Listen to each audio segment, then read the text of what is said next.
Hello and welcome to the Funnyfarm pod. I was going to say two down again. I was going to fuck it up. Yeah, and today it's a guest special episode. We've got Chris, who's always here. He's like a bad smell. And also, we've got Jake on our guest Jake Brooks. So, Jake, do you want to tell us a little bit about yourself, mate? I'm a 32-year-old married warehouse worker who got depression and started doing stand-up. Like all good comedians before him. Yeah, it's an old adage, isn't it? That I've just posted some pictures out as a reel on Facebook, and like the tagline is "Comedy's my therapy," and it literally is this and that go together for my mental health treatment, and it's cheaper than therapy. All good comedians start with a breakdown, mate. It's got to start with a breakdown. Yeah, I reckon so. What was yours then? What kind of, just take us a little bit back? Yeah, so I've been... So these are noise cancelling, they're new, so I've had to move one off me so I know I'm not shouting too loud. So it were, what would have been, 2022? I think the idea first started... I'd had the idea in the past, but never really knew enough about comedy to do anything with it, really. I knew, like most people still today, like club comedy is still a new thing to most, isn't it? I knew like Lee Evans and Peter Kay and like arena comedians. That's pretty much what I thought stand-up comedy were. Yeah. I think a lot of people do. Yeah, a lot of people still do. And then I had a really, really bad breakup in 2022 that really affected me. And I just sort of wanted a bit of a reset and just something that could just be for me, that I could do on my own. Yeah. What was your first ever gig?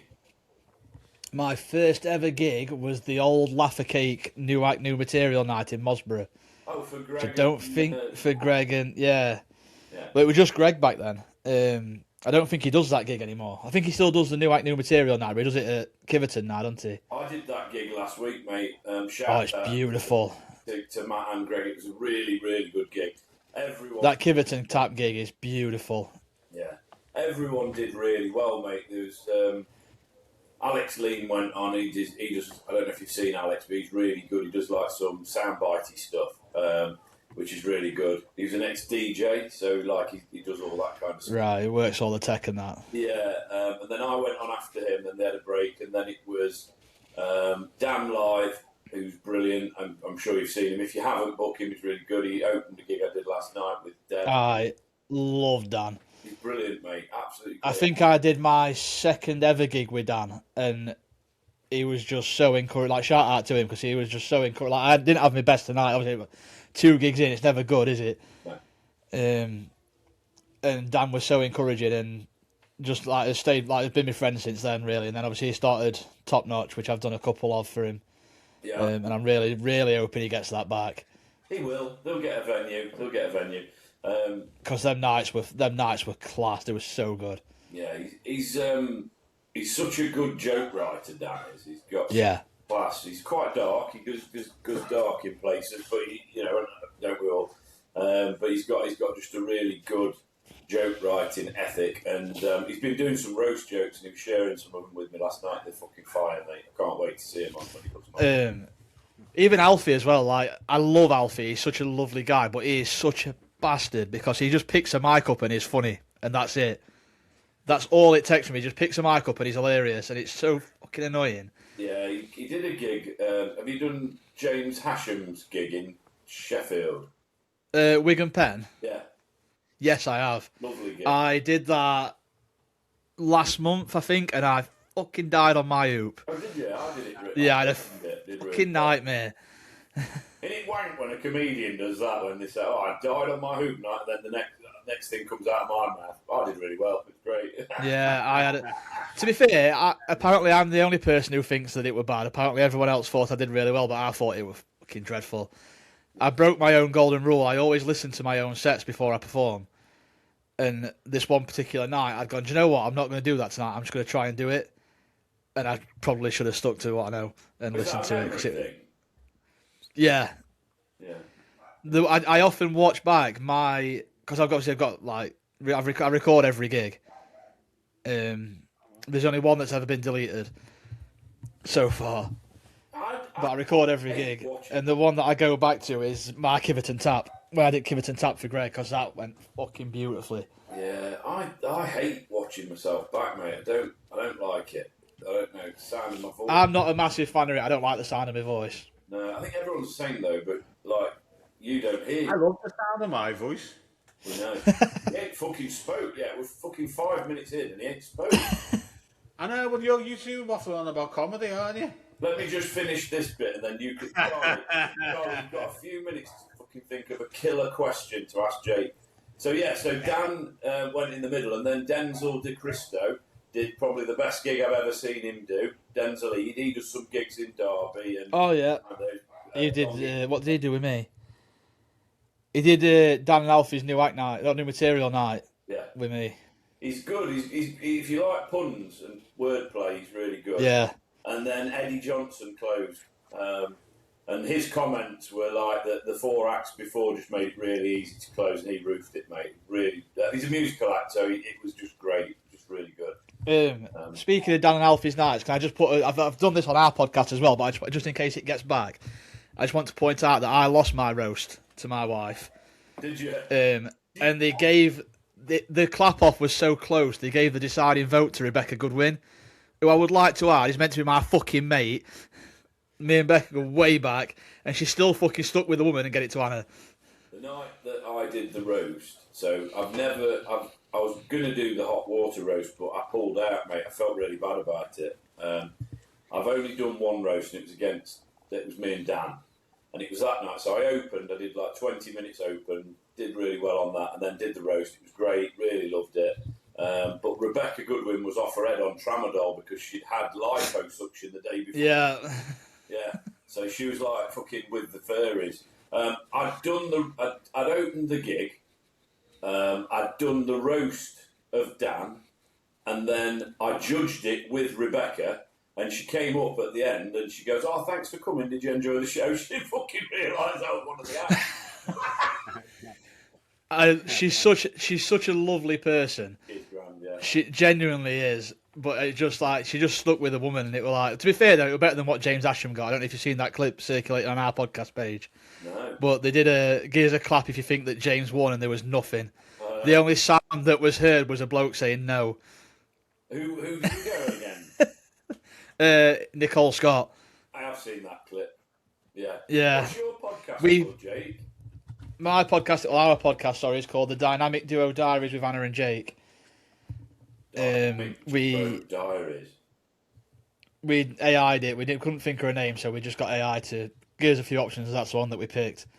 Yeah. Probably should have gone with something a bit shorter and a bit snappier, but quite like it, mate. I quite like it. It's stuck now. It's just another couple's podcast. I mean, the name's really The Dynamic Duo Diaries, isn't it? And then with that, yeah. Yeah, but there's another one with a similar name, so we had to put with Anna and Jake on side of it. Well, I think there's another Funnyfarm pod, you know? Yeah, we found a few Funnyfarm pods, haven't we? And there's a Funnyfarm pod, not a Funnyfarm pod, there's a Funnyfarm comedy meet down south, isn't there? Weren't that the name of the comedy club in Phoenix Nights as well? Was it? I'm sure the Phoenix Nights, when they do that comedy night, is called the Funnyfarm. Oh, right. Hey, we'll look that up. That's interesting. We never thought that. Maybe we could collaborate with them and get some more followers. Yeah, with Peter Kay. Or get done for copyright, one or the other. Yeah. I think Peter Kay's more likely to sue some of the things that I've heard. Yeah, the Funnyfarm pod that I found was about farming, though. So ours is our tagline under the Funnyfarm pod is "It's nothing to do with farming." So yeah, smart. Hey, Charlie, have you thought of a killer question for Jake? If you could be a superhero for the day, what would you be? Here you go. Oh, well, like an already created superhero. I got to like pick my own superpowers. Whatever you want. We had this the other week, didn't you? Chris wanted to murder. Oh no, that was something. No. So that's not a very good superhero. No. That was it was before that. It was if you could get away with a crime for the day, what would you do? And Chris wanted to murder somebody. That's when we got deep into his brain a couple of weeks ago. Into his psyche. Yeah, we got it. We got in there, and then we did superheroes. What did you want to be, Chris? No, it was what superpower would you have? And I said teleportation because Oh yeah. You like football. traveling, I'm a do you? Forest fan, got a season ticket, but the bit I fucking hate is like leaving the house, travelling there, walking to the ground, and then finish. I just want to be teleported into the ground with a cup of tea. Job done. Mate, I love walking to ground. It's all right when you get a bit closer. We're about 20 minutes away, mate. I like it when I get to the burger store. I'd be fucking miserable if I were walking to City Ground as well. Yeah. Yeah, we'll fucking go. Who do you support? Is that by Hooters? I'm a Liverpool fan. Oh, So am I. So am I. he's a fucking liar. Look what he's wearing. I know. Still not got that 1,000 followers then, Charlie, no? Holy fuck. Hey, we got a load. We've had a load the last 24 hours. Or have we been I will share this everywhere to try and get that Everton shirt off of Charlie. Do it, mate. Do it. Yeah. The man shouldn't have to suffer like that. When we get to 5,000, I'm going to go and film it. I'm going to the Derby County shop. I'm going to buy a Derby shirt, and I'm going to wear it for a month on the pod, and then I'm going to burn it on the pod. See, I think if you get to 5,000, I think Charlie should have to go and be a mascot at Goodison. Yeah. Can you imagine that? The fucking player, like. I won't fit in the suit. No, I mean like a player mascot, mate. You got to walk out with whoever Everton captain is these days. So Charlie said, I said teleportation. Charlie said that he'd like to see through things because he's a pervy. Yeah, I'm going to say that's going to bring some It questions, was isn't so I could see in the bank vault to see how much it was going to rob. Because my crime that I wanted to do a few days before was rob a bank. Ah, so it's time to get. Oh, you could see through the bank vault, and then Chris could teleport in. Yeah, that's not a bad idea. So what superpower are you adding to this fucking little heist group? I don't know, because teleportation sounds good, because I'd save a fucking fortune on flights. Yeah. Imagine like every day could be a holiday, couldn't it? Like you just finish work, like I fancy a pint on beach, just was me sent off to in Mexico. Imagine, and you wouldn't be bothered about the price of diesel, would you? No. Don't fucking what? Imagine how many gigs you'd be able to do in a night as well. Yeah. Like, this one starts at 8:15. That's fine. I finish at Neep's Enders at 10 past. So I'm here. Jobs are good. If I've got to pick something different, honestly, I've never thought. Weirdly, I've never thought about this. I've got a solid concrete plan for if the fucking world ends, but I've never thought about what. What is that? That's interesting. What is that? Oh, to be fair, it's not solid and concrete. I just go full Negan and just fucking murder everyone and steal everybody else's stuff. That was a conversation we were having before, that wasn't it? So I just kill everyone and take everybody else's stuff. Are you storing tins of beans? Are you ready for Armageddon? Are you storing tins of beans and keeping? I'm not quite that bad. I just had an irresponsible dad that let me watch zombie films when I was too young. I looked in the cupboard the other day and we were down on beans, so I'll have to go out and get another half a dozen tins. Just in case, you never know. Just in case. Yeah. Superpower, I would go invisibility just for the heist, because then I can go invisible and go and turn all cameras off so they can't see Charlie watching Vault. Great idea, isn't it? I think we've got a team here, mate. We're better than we split it three ways, and we're fucking laughing, aren't we? Yeah. And then we could gig all the time because none of us have to go to work. It's like the Hatton Garden job, wouldn't it? Like Mark II. Yeah. So you're a bit younger than us, I suppose. Just it'd just be a weird one, wouldn't it? When you're pulling up to a fucking new material night that's a bucket split in a fucking Lamborghini that you've brought in cash. I was like, hell, Chris is doing well, isn't he? Absolutely. Chris is getting some good buckets. So if you could do, if you like woke up one morning, no police, no consequences, what crime are you committing? Mate, I've got a kill list.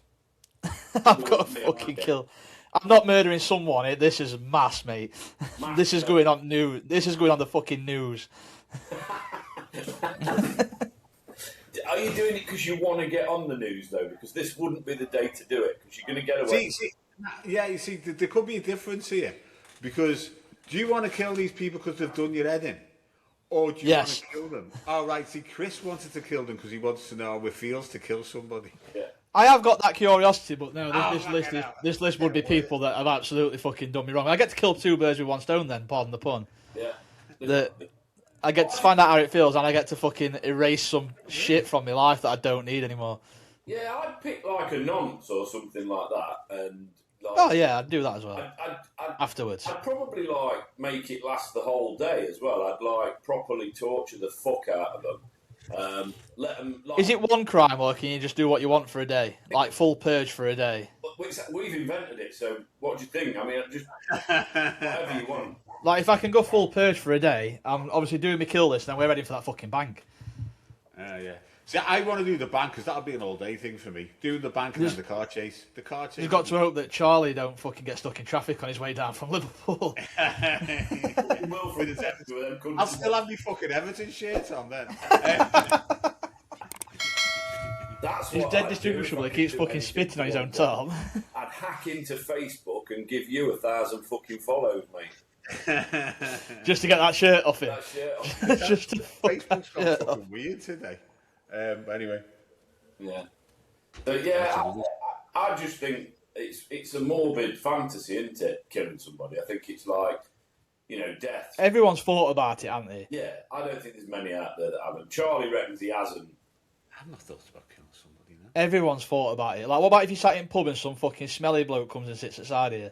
Yeah. And when you stop yapping in your ear, you never thought, fuck, I could just stab you. I'll chat to them. I always chat to weirdos. I like chatting to Scousers are friendly though, aren't they? Yeah, I don't mind chatting to people. That doesn't bother me. I'll chat to anyone. Apart from one guy in the church up near Anfield once.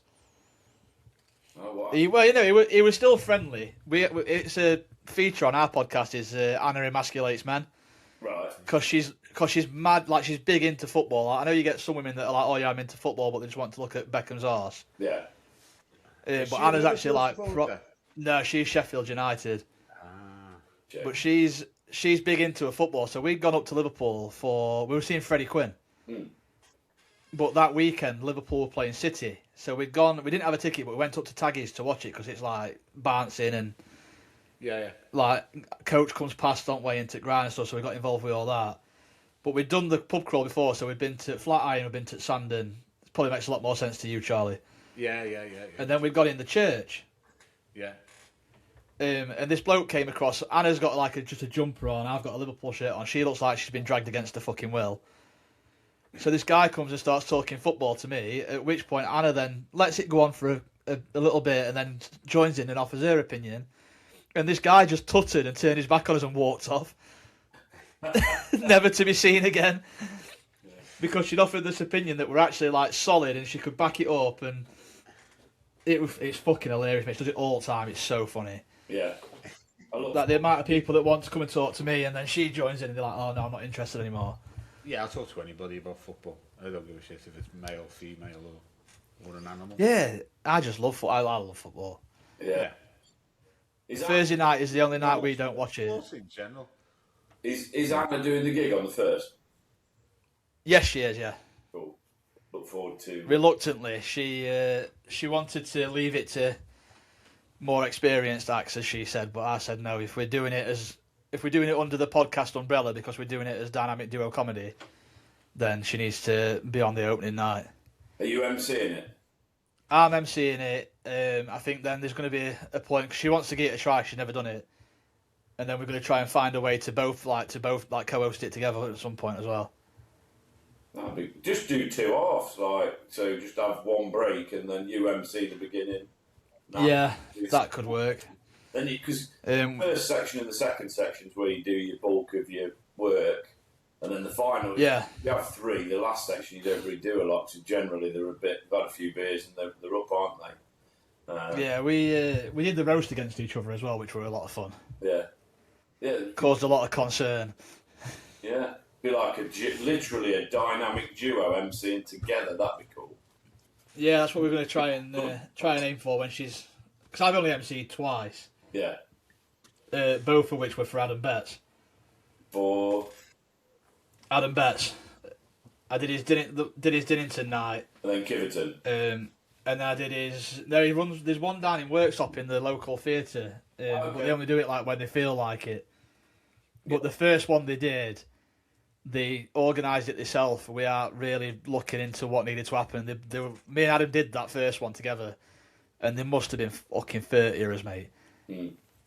It was absolutely torturous by the end of it. Like everyone, like they didn't shut bar while the show were on. Oh God. There were too many acts, so like we got like by the end of it, there were people scrapping it fucking crowd. They'd had a band on to open it, and then they were all sat in front row talking. God. When it fit like all the way through the show, like I came home in the end because I was just like, it's just going on too long. Yeah. Like there were just too many people. There were some guys on there. Like, Benny Shakes closed it. He's cool, Benny.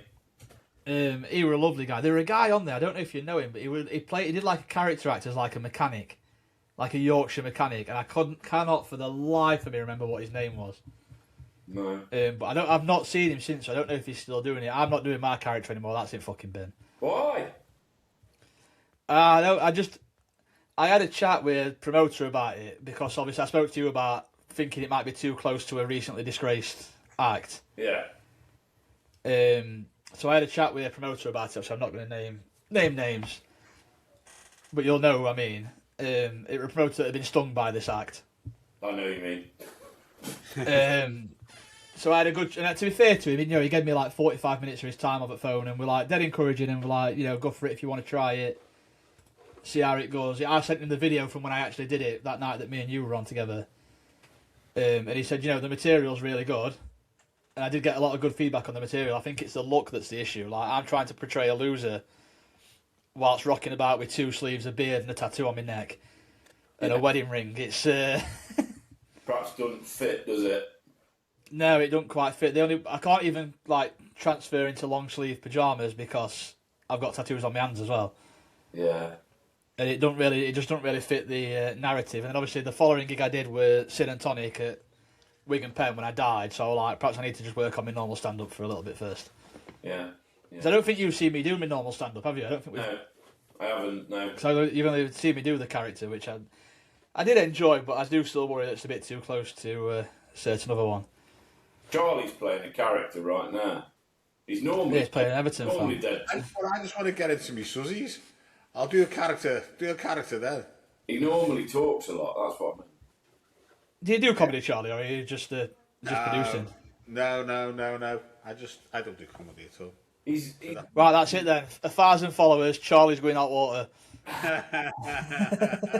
He usually tells a joke when we have a guest on. Have you got one for us, Charlie? I don't normally tell a joke. He's making all these fucking things up today. He just makes all these things up. As he's going along, he normally tells a joke. I did a good one the other day, Mr. Whippy, didn't I? But Tell that one if you ain't got one prepared. I might prepare one. What I was going to ask you is, what's Anna's opinion on Slot? She thinks that we should give him some more time, I do believe. Really? And that it's... I don't want to hear her opinion anymore. Because, mate, I'm with you. I'm fucking sick of it. Yeah. No wonder that fella fucked off in Liverpool. Jurgen Klopp must be fucking chewing his fucking tongue off with all that money that got spent in summer. Yeah. I know. I was at the Legends game the other week. Oh, so were we. Were you there, yeah? Yeah, we were there as well, yeah. Yeah. I nearly cried, mate, when they started singing Jurgen said to me. Yeah. They seem going around punching the air and that. Yeah. Just bring him home. Bring him home. I know. I wonder if it's going to happen. In fact, I'll just send her a text and ask her because she's gone out. But I'll ask her what her opinion is, and we'll get the live. Get a live opinion on it. Yeah, if it's going to be give him more time, it's bollocks. How long do you give him? There's no passion. He's just stripped the club of passion, hasn't he? You can't. I just like that's last season were a fucking fluke, obviously, because we've made the team better and he's made it shitter. Yeah. He's got Jurgen Klopp. Like we signed one player for last season, and that was Chiesa, who never fucking played. I know he's never given him fucking 45 minutes, has he? Ever? And that were Jurgen Klopp's team that won that title last season. Yeah. And then he's tried to change too much. He's had all that fucking money. Like, don't get me wrong, I'm not against some of the players. I don't think I'd have gone for Isak personally. I think he misses too many games. Yeah. I think he missed too many games when he were at Newcastle. We didn't need him. We didn't need him. No, and we'd already brought in Ekatike. I don't think we needed to bring in Isak as well. I think there were better options available. Yeah. Verts, I think, will come good, but I think he just needs to unshackle him. Yeah, he's playing them in some weird positions and stuff, isn't he? He's just like, I mean, last March, wasn't it? It's when the wheels. I mean, I said this loads of times on the pod. It's when the wheels started falling off the bus, when he started losing games. You know, we'd already won the league, basically, hadn't we? You know, we were getting knocked out of everything. You know, the Champions League, the FA Cup, and you know, the wheels started falling off the bus then. You know, Champions League. I just don't see anybody beating PSG at the minute. They've really fucking cracked the case. Yeah. After all them years of faltering in Europe, they've absolutely cracked it at the minute. And yeah, but you can't be turning around to you know, in an interview afterwards saying nobody's going to come to fucking PSG and win. You can't be saying no, you can't. You've got to be going there to win, haven't you? Like, my little lad's just turned 8, and his football league's not even a competitive. Like, there's no trophy. There's no actual league to it. But they'd worked out from results this season that they would have been top, and if they'd have won last week, it would have won the league, essentially. But obviously, the league doesn't actually exist, so all kids got all pumped up for it. Fucking went 6-0 down in first half, equalised in second half, brought it back, then went 7-6 up, and then conceded twice in the last fucking 2 minutes. But if you can pump a bunch of 7-year-olds up to do that, then you should be going to PSG to fucking win games. Yeah. I mean, my lads. I mean, last Saturday they haven't won a game all season. They've had draws. They haven't won a game all season. They were 3-0 down in the first 20 minutes last week. And like they come back and won 5-3, you know. So you know, it's the same thing, isn't it? Yeah. So they're genuinely not going there expecting to win because they've, like you say, they've not won a game. Yeah. I think he's had his chance. I'd give him till the end of the season. There's no point pulling fucking plug on him now. No. But Charlie said a few times on pod, there's no passion there. Like, and I'm a Forest fan now, but like I've mentioned on the pod quite a few times, I grew up like as a Liverpool fan. I think I mentioned it to yourself. My dad followed Liverpool, so and then I wanted to go and watch football, so I swapped. But so I've always got like a massive soft spot for Liverpool. I was made up when they won the league, and this, that, and the other. But Liverpool's always had that passion there, haven't they? In the city and the history, and there's just and Klopp Jurgen Klopp embodied that. Yeah. Absolutely embodied that, and Slot's just, I don't understand his. It reminds me. Although it reminds me of when Roy was there. Roy. Yeah. Oh my fucking god, that was so fucking painful. We got fucking Christian Poulsen playing in fucking lead boots. Did he not in midfield? Am I misremembering? Did he not manage England for a bit? Yeah, he did. He got us knocked out at Euros by Iceland. Yeah. And that was Iceland Superstores. It's the most boring football ever, wasn't it, when he did it? I mean, she says when he did it, it was boring as fuck. We got a live response. She says she thinks he needs another season, but also needs to be given full control over transfers and stuff like that. No. So I think I will finish this podcast and I will call my solicitor. And my mum. I might call my mum and see if she's still got that spare room. Oh, she ain't got a spare room anymore, so I'm going to have to keep in my car. This is all I've got. Although my 8-year-old has told me that if me and Anna were playing about one night, we'd never actually break up, but one night we were prattling about. And I said to Bradley, my son, go and pack your bag, mate, because we're off back to Mama's. Because that's where we lived after that breakup that I mentioned earlier. We went back to my mum's because that's all I'd got. And I said, come on, pack your bag, mate, we're going back to Mama's. And he went, no, you can. I'm stopping here. He'll have a fucking none of it. Absolutely none of it. He was stopping here. He weren't coming with me. He weren't bothered. His mum could pick him up from here on Monday. Yeah. And he still stands by that. Just going back to comedy, obviously, we've mentioned like loads of people get into comedy for depression and stuff like that. How do you deal with a death? How do you deal with like if you die on stage? Everybody does. It's natural. Do you know what? I am fucking renowned for being excessively dramatic. Right. So if I get a headache, it's a brain tumour. If I've got stomach ache, it's stomach cancer. If I've got the fucking runs, I've got bowel cancer. Right. Honestly, and my stepdaughter's just as bad. My stepdaughter's 23, and if you can hear the background noise of this fucking tradesman next door, it's because they've brought the house next door to ours. And me and Jade were downstairs doing something, and somebody had come to take the upstairs bathroom out. And they come down and went, "Oh, I've just found literally like a foot square, not even a foot square, asbestos." Right. So that rate, me and Jade were like, "Well, that's us fucking done then, innit? We've got fucking lung cancer. We're finished." But for a death, I get dramatic. I'm like, I had that death at Sin and Tonic, and I was just like, "Oh, I'm never doing comedy again." I fucking took a break. I should have stayed on the fucker. I'm walking away. That's it. I'm done.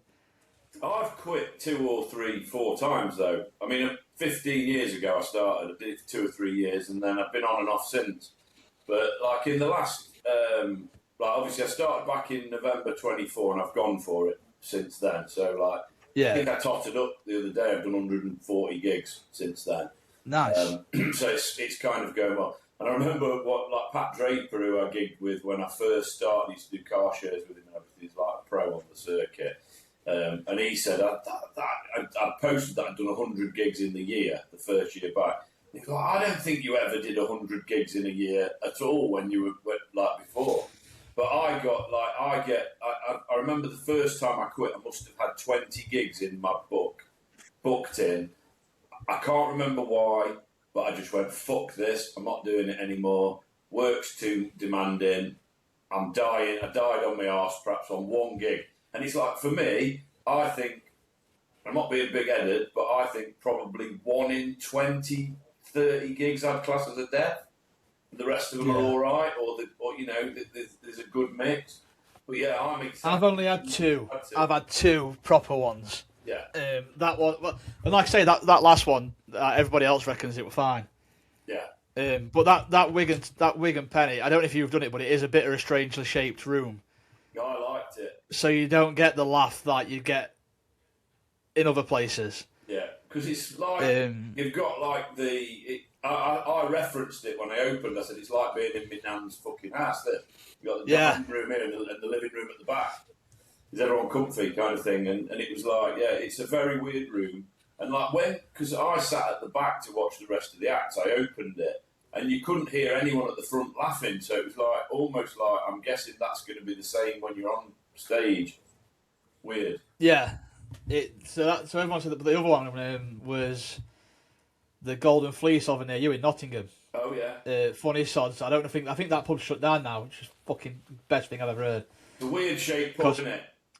Yeah, because they had the acts up on the fucking platform. Yeah. So we were like so far away from the audience, and then I did some new material where I was like on about vegans and saying that I eat twice as much meat so that there's one vegan that's not making a difference anymore. And then I come off stage and it's an all vegan pub. The food, the staff, the drinks, everything in that pub is vegan. Yeah, no wonder it failed. So no wonder that one fucking died on its hoop. We had like this kids place by ours. It's like a climbing wall. It's called Boulder Hut. I don't know if you got to it, not to go around there. It's called Boulder Hut, where the kids go climbing, do kids parties and all that. It's great for kids parties. All they sell is fucking vegan food in there. So you say to the kids, what do you want? Like fucking veggie nuggets. Veggie nuggets. So you've got a load of kids. You've got a load of kids fucking climbing that are all gonna have fucking brittle bones because they've got no fucking nutrients in the system. I did brilliant for about 3 years, and I lost about 3 stone. That was the reason I did it. I went veggie to do that, but I lost 3 stone and gained diabetes because mate, I'd rather lose my fucking dick. Yeah, I'm full meat eater now. I'm carnivore, like fucking badass now, mate. I don't go a day without eating meat. It's ridiculous, really. Yeah, I would rather lose my dick than go vegan or vegetarian. You'd rather lose your dick? That's extreme. I'd rather lose my dick. Honestly, I fucking love. Look at state of me, mate. I fucking love food. I had to try and I was. Though as well. That I do. I have been. recently, but now I'm back at work. 'Cause I lost my job in January. I got let go. I got shafted. I got let go in January on the basis of failing my probation that finished in October. Well, So figure that fucker out. But I had more time on my hands then, so I started working out more. But now I'm back on 6 in the morning till 2:30 in the afternoon, and I just can't be arsed when I get home. oh, those shifts are beautiful though, aren't they? I had a job years ago at a stone factory, and it was 6 till 2, mate. It was beautiful, especially on a Friday. It is, yeah. We used to buy And I can't. 11. Like I can't. I worked in our local pub for a bit when me and Anna first got together, and it was like sometimes doing like. Cause I've been a chef on and off for a long time, and like sometimes we're doing like a 5 till finish. I'm like, what the fuck am I gonna do? And I'm an early bird as well. Like I'm up for like 7, 8 o'clock if I'm really fucking pushing it. Yeah. 6, 7 o'clock normally is my if I'm not working. So to have to sit there till 5 o'clock, like I can't go and have a drink. I can't go fucking anywhere. I can't do anything. Yeah. I can't go and pick Bradley up from school and do something with him because I've got to be back for work. Yeah. It just fucking drives me. It used to drive me mad, mate. I'd rather just get up and get it done. Yeah. I mean, you get up at 5, don't you, if you're doing a 6 o'clock Yeah. start, but that's cool. And if you fancy a pint after work or whatever, you can go and have a few beers and still be all right for the following day. Absolutely, I've got to go in tomorrow because it's a Monday to Friday. We're like one Saturday and 4. But they've changed the fucking Saturday rota today and put me on it and put me on for tomorrow. Which I'm like, obviously I've got Bradley, we're going outfit day tomorrow, so I'm like, I can't fucking do that. But the other problem I've got is, obviously I'm gigging all next weekend. Yeah. Weekend after that, Bradley's back. Weekend after that, we're going on holiday. Weekend after that, he's back again. So I've said I'll go in and do 6 till 10 in the morning. Yeah. And I'm going to have to like bite bullet. Don't get wrong, I fell on my feet with this job. Like it's fucking brilliant. To say it's just an agency job, but it is. Like I was speaking to the gaffer about me doing stand up, and I said that like obviously having to get up at 5, stand up's probably not going to be as feasible. And he just went, "Oh no, don't worry about that. We've got an after shift." He said, "If you've got a gig to do, just come in at like 7 or 8." Oh, happy days. As long as you're doing your hours, don't sweat it. That's good. It's like, as long as it's not like all the time, like don't take the fucking like. We're quite lucky. We get a lot of freedom. Like we're allowed to have Bluetooth speakers on warehouse floor, drinks. Like we can have whatever we want to drink on shop floor, apart from cans. Not allowed to have cans. But you can have bottles. We can have bottles, drinks. Yeah, you can have a bottle of beer. That'd be nice, wouldn't it? We can have like bottled drinks, and we can have snacks and shit like that. And they're quite flexible. So it is a really good little number. And like I say, that's just class going. Oh no, don't worry about it. Just start a bit later. Do you do forklift and stuff like that? I have done it in past. I don't at this one. I have caused thousands of pounds worth of damage in my time operating the fucking machines. Mate, I used to work in a warehouse years ago. One of the best shift I ever did, by the way, was 10 at night till 6 in the morning. Sunday night to Friday morning, it was class. Absolute. I used to love that. You didn't spend any money because you weren't, in the week. Yeah. And then the weekend, you finished at like 6, and we were on the piss at 7, like round at my mate's house, a couple of bifters and a few beers. It was great. But that was, I used to drive forklift then, and health and safety gone mad.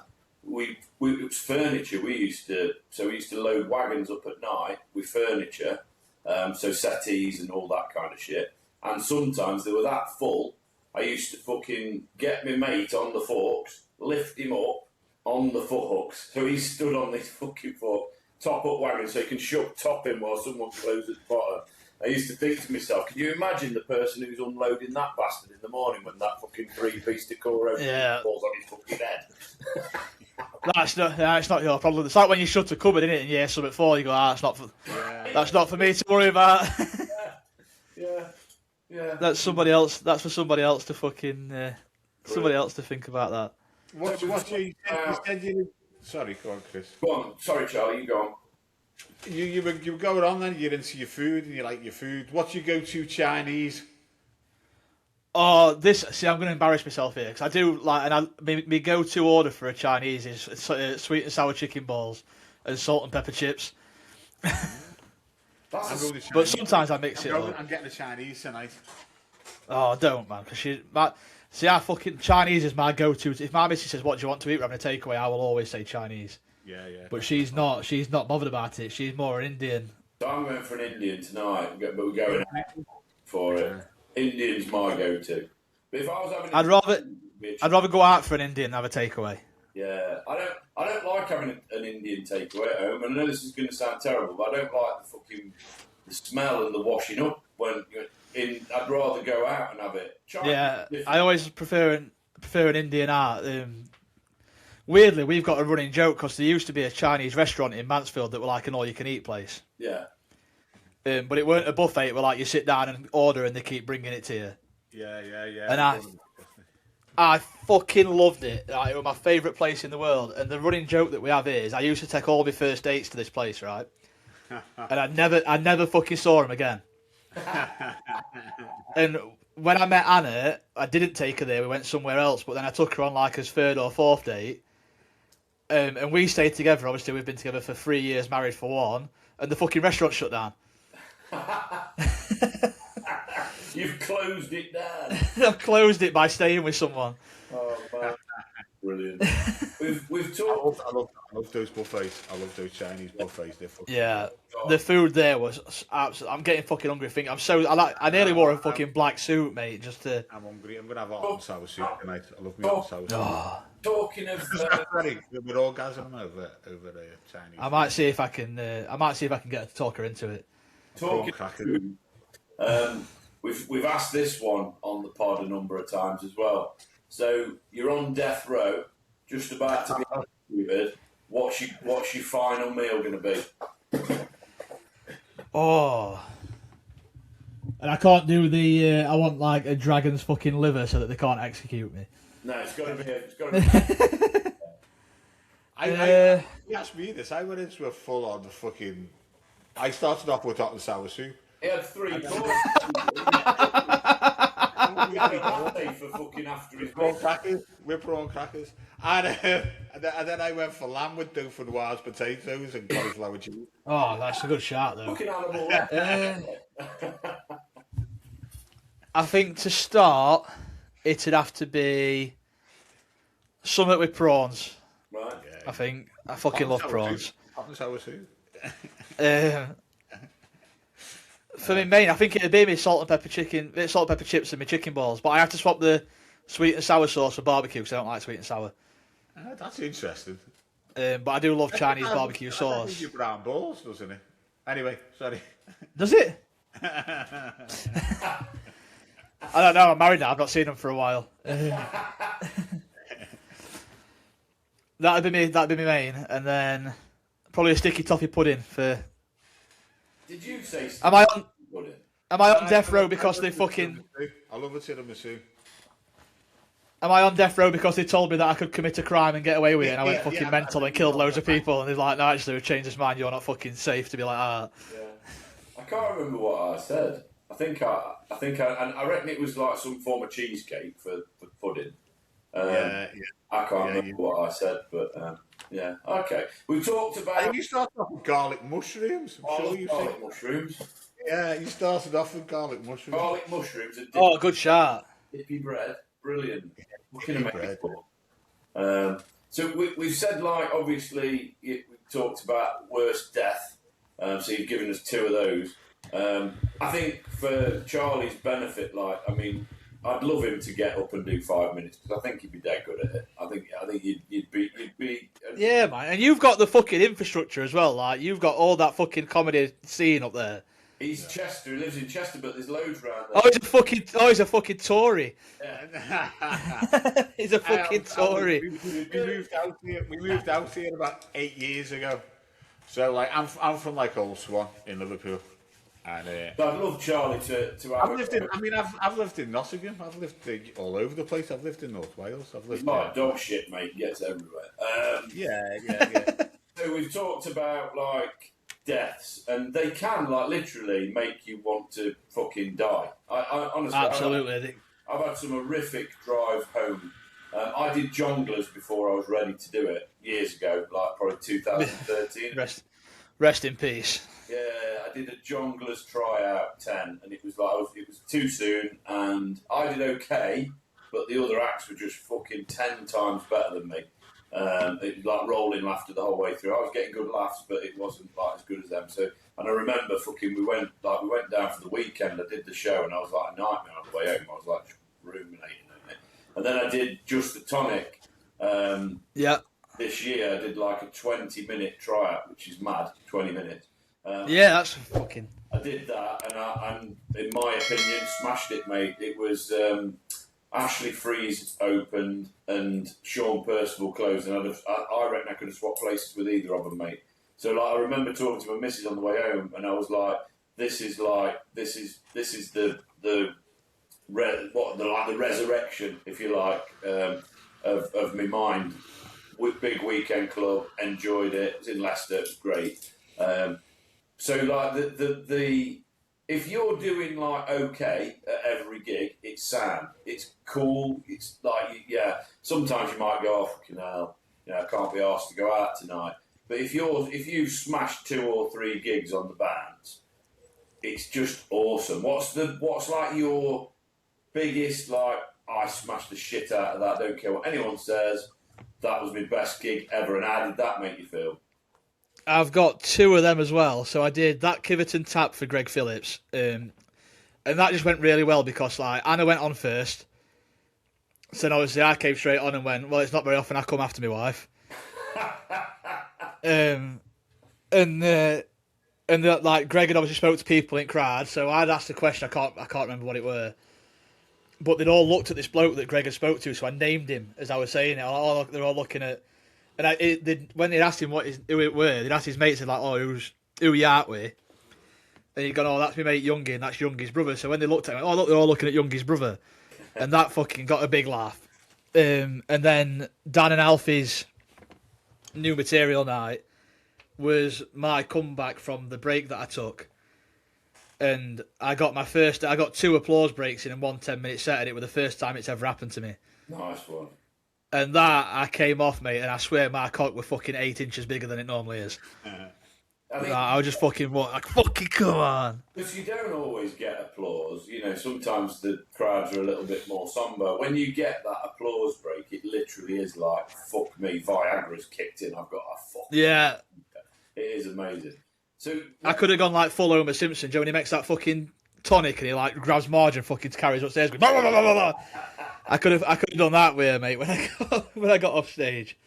It's so like euphoric, and like I was talking to the bar guy last night at Dev's gig, and he was like, "How did you get into it?" And at one point, I just turned around to him and said, "Are you interested in doing comedy? Because you're asking a lot of questions and this, that, and the other." And he just goes, "Oh, I don't know." He says it's mad because like it's got to be the hardest thing that you can do.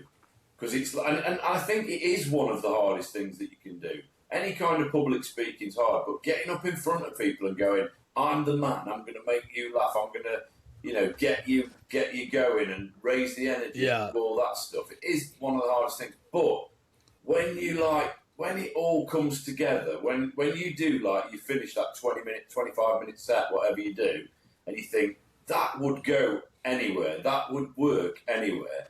And I've had an applause break or 2, and everybody's happy. And people come up to you at the end and they're like, "You were the best, my favourite," or whatever. It's like so euphoric that I think when you have that death and you're going home and you're thinking, "Fucking, I don't want to do this anymore," you've just got to remember the last perfect gig you had, or near to perfect gig that you had. What would because we're going to wrap up in a minute, but what would your biggest piece of advice to anybody out there who's looking to start up doing, start gigging, what would you say? Just do it. Yeah. That's just do it. So my first ever gig was Greg Phillips' new material night at Mosborough. And I was on with Jack Kelly opened and James Crook closed. And in middle were a guy called Paul Campbell. I don't know if you're aware of Paul's work. He is fucking brilliant. If you ever get a chance to see him, he's currently doing a show called The Lost Tapes of Summerfield. Right, and it's all about how he grieved when Summerfield closed. Now, if you meet Paul, you will understand. Right. I'm sure, Paul, if you happen to hear this, It's just as in Summerfield, the supermarket. Yeah, the supermarket.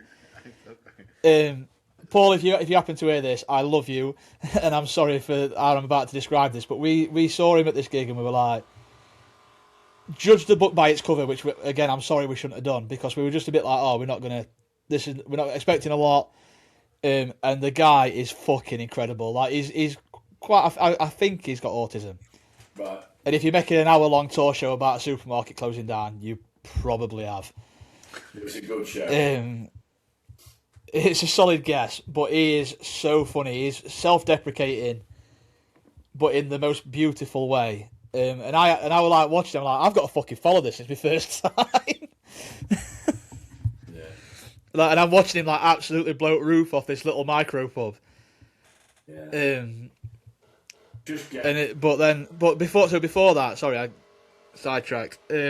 Before that, I was fucking ready to run out at door. Right. Like I was ready to just run out at door and never be seen again.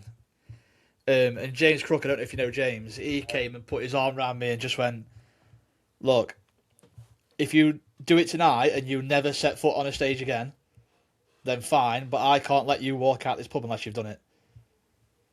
And that's why I always say, if somebody asked me about starting up, I'd say just go and fucking try. Yeah. Right. Or do 5. Do 5. Yeah. Write 3 to 5 minutes. If you can write 5 minutes and you only do 3, that's absolutely fine on your first ever. That's what I did on my first gig. I wrote 5 and did 3. Yeah, I did 2, but it was a gong show. First gig I ever did was Spiky Mike's Blessington Carriage Gong. I did 2 minutes, got gonged off. My material was about Jordan's tits and David Beckham. It was crap, absolute crap, but I fucking loved it. I absolutely loved it, mate, and the rest is history. So we're going to wrap up. I might have to watch my first one back at some point, because there's one story in my first gig that I still do to this day. Yeah. But I think to watch it back from when I first started doing it to where it is now, would be 4 years. Sorry? What, you've been gigging 3-4 years? 3 years. 3 years. 3 years. But yeah, I think from where that story started to where it is now I'm gonna have to watch them both back and watch how it's evolved. I think definitely. Brilliant. Well, we'd love to have you back on at some point, mate. Maybe with that. Oh, absolutely! This has been a fucking blast. No laugh, hasn't it? It's only my second ever guest spot. Yeah, we haven't finished yet. Oh, fucking hell! I was hoping we. Can I go and have a cigarette while you do this bit? Fuck off, cunt. It's your fucking podcast, you prick. Anyway, I have got a couple of jokes for you. I have got a couple of jokes for you. Come on. I got some of those Viagra eye drops. They made me look hard. That's fucking bastard. That's one of the oldest jokes in the fucking book, mate. Have you got? You asked me to bring a couple. How about the Viagra Tipex?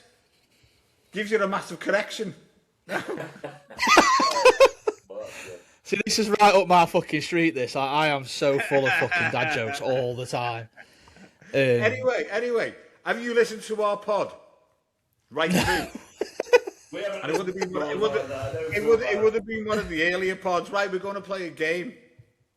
We're going to play a game called the Animal Showdown. It'll all become apparent to you in a minute. Right, if you ever need any jingles for your pod, give us a shout. Right, Gary Actually, Barlow. we do need some, to be fair. Gary Barlow, you listening? Welcome to the Funny Farm. The lads are back, causing harm, talking shite but full of charm. It's the Funny Farm Showdown. And welcome to this week's guest special Funny Farm Showdown. And today's topic is animals most likely to MC a comedy gig. Animals, so we just have to come up with one. You'll win. A parrot, mate. I'm going for a parrot. Why you got to explain why are you going for a parrot? Because they talk, don't they? A lot of animals don't, and they're full of themselves. They're flamboyant, and most MCs are flamboyant. They could be like a drag act, Yeah. couldn't they? Could be a drag act. Yeah. Like a drag parrot. So I'm going for parrot. That's actually a very good idea, a very good choice, Chris. I've got to say, I probably still you have set the bar high. Come on, Jake. Yeah, fucking. What the fuck am I supposed to do with that? He's got the only animal in the animal kingdom that can fucking talk. A gorilla, because when it's ready for a first act, it can just fucking launch the mic. Yeah. Hey, crowd control as well, mate. You know what I mean? Exactly. No one's gonna fuck about then, are they? Fucking heckling a massive gorilla, eh? No chance. I thought one of the oranges would have gone for hyenas, but anyway. They laugh, don't they? And they've got like the thing, but they're not really presentable enough, I don't think, to MC a gig. No, my cousin got confronted by one a few weeks ago, and he said he does bushcraft. That's what he does for a living. He teaches bushcraft, and he'd gone on this trip to Kenya, where they live with the Maasai. Fucking hell. But he'd gone to go for a piss in middle at night, and fucking face to face with this hyena. And his exact words were, because he's got a, what do you call them, on your stomach, a colostomy. Oh, that's okay. And he said, he said it's the only time he's ever been grateful for it, otherwise it'd have been on fucking floor. What did he do? He says, because he literally, they taught him like just back away from it really fucking slow. And he did, and it stay big and back away from it, and it went away. Okay, no. But like 4 o'clock in the morning, and he's like trying to go to the toilet, and then this hyena's just staring at him. Because that would kill him, wouldn't it? An hyena. Is it a dog? Oh yeah. Is it a dog? Yeah, but a lot more vicious. Like it will fucking eat you. Like if you piss it off, it will eat you. I'd have battered it with me cock. I ain't got enough fucking cock. You need to smash a gig and then batter it with your cock. Yeah, I'll have to. Can you just give me 10 minutes, pal? Did you like that call? Yeah, I like that. It's good that.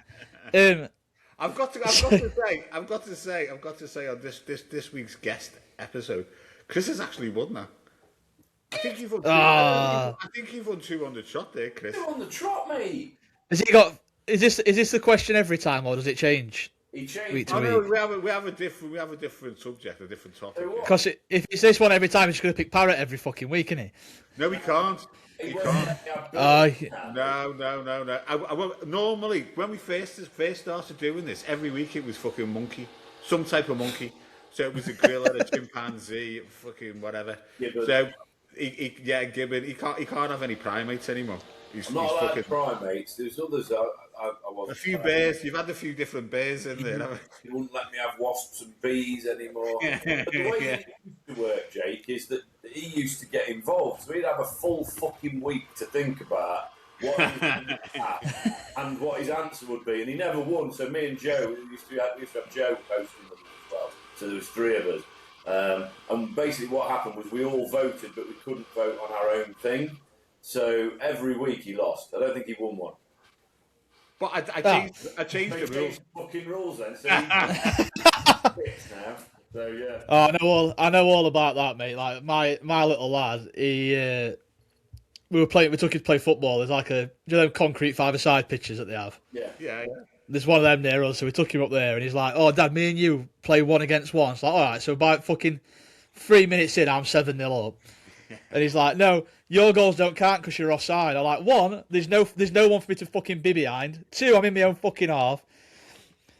So you can fucking swivel, and then when we're playing darts, he'll do it. He's like, oh, he fucking loves darts. He's obsessed. Yeah.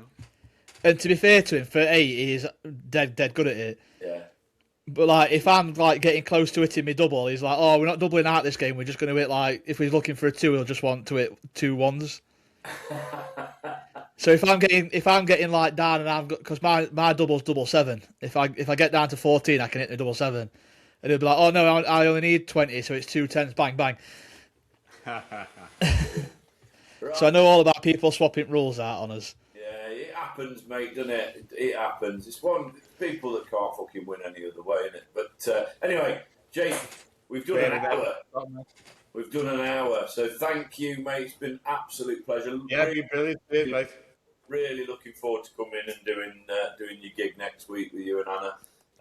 Yes, I'm looking forward to that. It'll be. I'm hoping it goes well and we can keep it running. Who else is on? So there's me as MC. There's yourself, Anna. We've got James Hashim, Yeah. April Louise.